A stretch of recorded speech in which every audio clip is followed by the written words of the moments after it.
KUKA.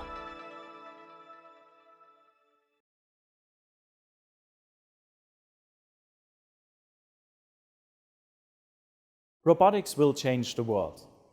Robot-based automation will have the same impact on the next 50 years that the internet and IT technology had on the last half a century.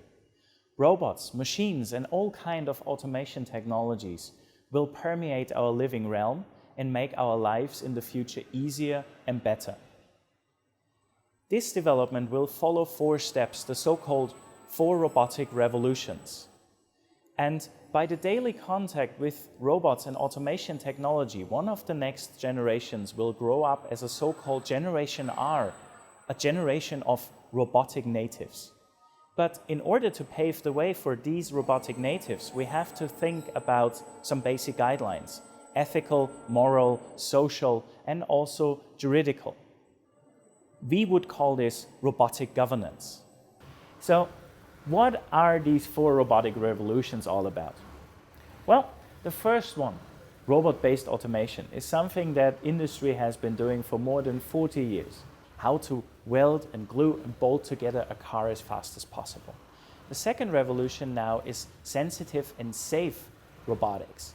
Actually, the basis for direct man-machine interaction, machines that I can directly work with.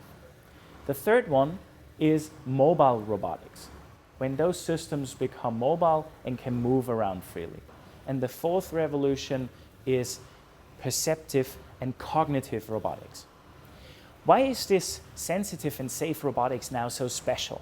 Well, up till now, robots have been, at least in industry, very big machines that have been living inside of cages, because you couldn't just walk up to a robot and work directly with it. It was fenced off. Now we have machines like this one. I can simply touch the robot and it will stop.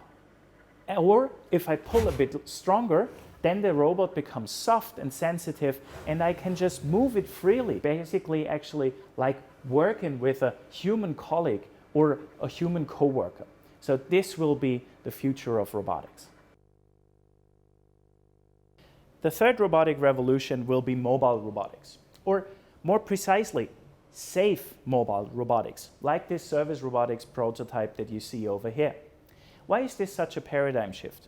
Well, up till now in industrial robotics, the robot was always stationary, so bolted to the floor. That means a workpiece was coming to the robot instead of the robot to the workpiece. This now is the first time that a robot comes to, for example, me and brings me a glass of water.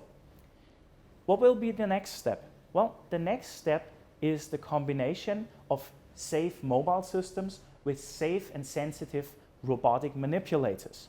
For example, imagine a system that can directly interact with a human worker and bring the worker the either tools or work pieces that are just now needed for this very task. But the fourth robotic revolution in the end will be if those systems then become perceptive and cognitive. This means, up till today, I have to program everything that a robot does line by line by line. So actually it's programming. I can program the robot to bring me this glass, but I can't tell the robot, oh, can you just get me some water? Because the robot wouldn't know what is water, where should it be contained in,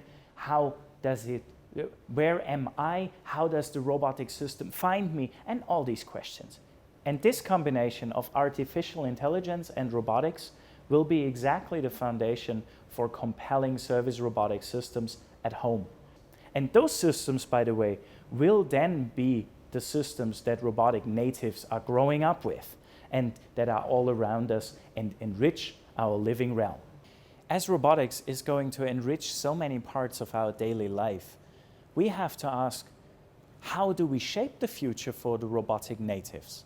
Are there any questions that have to be answered? Will there be any challenges? Maybe socio-political questions? And yes, this is exactly what robotic governance is all about. But this cannot be done by just one group or one country. I strongly believe we have to start a global discussion that involves industry, research, and also governmental parties, so that we can discuss all the questions for a robotic future. KUKA.